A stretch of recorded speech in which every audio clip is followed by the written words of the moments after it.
The people in northern Gaza were given a 24-hour ultimatum to leave, even as the United Nations branded Israel's evacuation order an impossible task. The United Nations further warned of a humanitarian catastrophe, but Israel refused to walk back on its order. Out of fear, many residents packed their life's earnings and moved to the south of Wadi Raza, only to face this. Overnight Israel bombardment of two southern cities, Khan Yunis, Rafah, and Deir el-Balah. The Palestinian Health Ministry says over 70 people were killed. Medics were seen pulling out some survivors from under the rubble. In the daytime, witnesses said artillery shells kept coming from across the border. Even before last night's bombings, the situation had turned dire in the south. Around 1 million people were displaced from north and moved to south.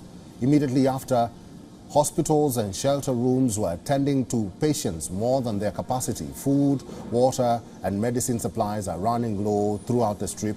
Meanwhile, there is no uncertainty about aid. There are talks of aid being transported from the Rafah border, but we have no confirmation at the moment. The people of Gaza are growing desperate. A Reuters report claims that people have resorted to drinking salty tap water. The water is contaminated with sewage and seawater.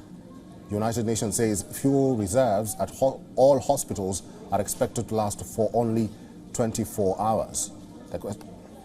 Civilian infrastructure, hospitals, classic case, and the health system, of course, in Gaza generally, but in the north in particular, is collapsing before our very eyes. Water supplies are cut, stocks are pretty well out in most of these hospitals.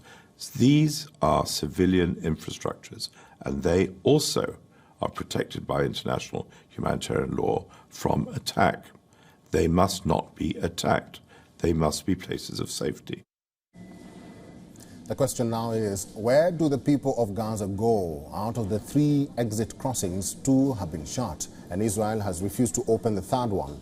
The people who have been displaced so far are not certain if they will ever return. Many are calling the current situation another Nakba, which means catastrophe in Arabic. It was the destruction of the Palestinian society in 1948 that permanently displaced from their homeland people.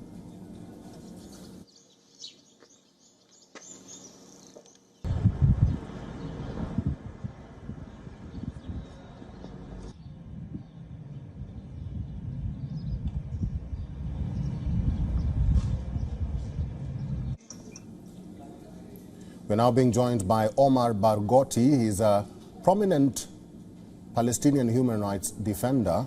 Omar, thank you very much for making time for us, and welcome to WION World is One.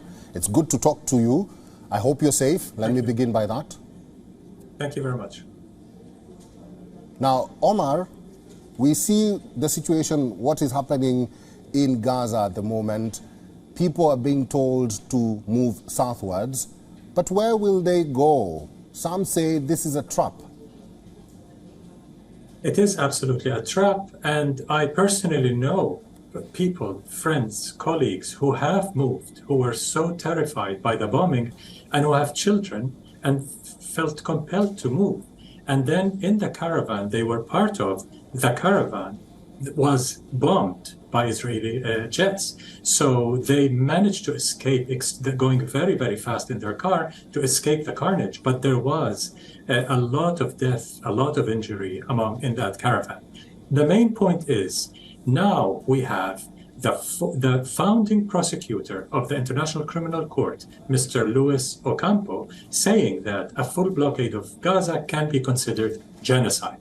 We have an Israeli scholar of genocide, Professor Raz Siegel, who has said this is, quote, a textbook case of genocide. We're no longer talking about simple crimes, as if any crime is simple. This is the absolute most horrific crime against humanity, and it's being committed in front of our eyes. It's televised for all to see. No one can unsee this. No one in a few years can say, oh, I did not know that Israel was committing genocide against Palestinians, against 2.3 million Palestinians trapped into the Gaza ghetto, closed from everywhere, occupied, besieged, and denied basic food, water, fuel, everything is denied, medicine is denied.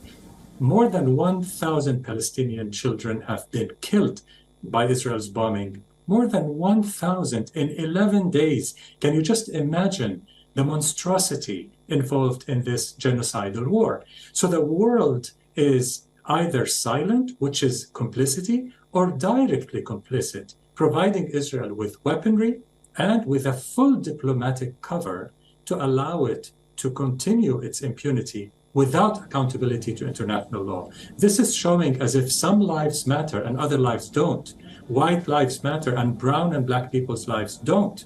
And this is resonating with many across the world, including with many progressives in Western countries themselves. We're seeing a beginning of a turn in public opinion because people realize what settler colonialism and apartheid for 75 years can lead to. And now we're seeing it unfold, an unfolding genocide.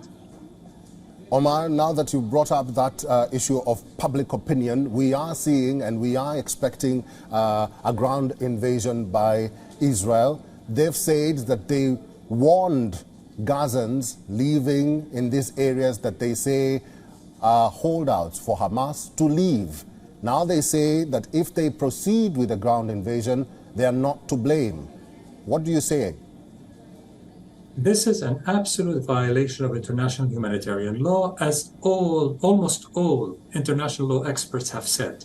You cannot force a population to leave an area just because you think that you want to fight against some resistance groups in that area. This is not allowed in international law. This is called ethnic cleansing. It's called a war crime, and Israel should be held accountable for it. The main point is that why is this complicity continuing? That when faced with this carnage, faced with an unfolding genocide, people have to act. People have to get out, influence their MPs, their policymakers, and force governments to push for an immediate ceasefire, immediately allowing humanitarian aid in, electricity, food, water, medicine, immediately allow it in, and UN protection for the 2.3 million Palestinians in Gaza. Then we can talk about the root cause of all this violence, all this oppression, and talk about ending, dismantling apartheid and settler colonialism. But for now, we have one top priority: ending the unfolding genocide and allowing a ceasefire to continue. Western powers, including some in the global south, have opposed a ceasefire. Okay. How immoral can it get more than that? Refusing a ceasefire when people are dying at this rate, with children dying at this rate, it's just beyond unethical. This is full criminal complicity.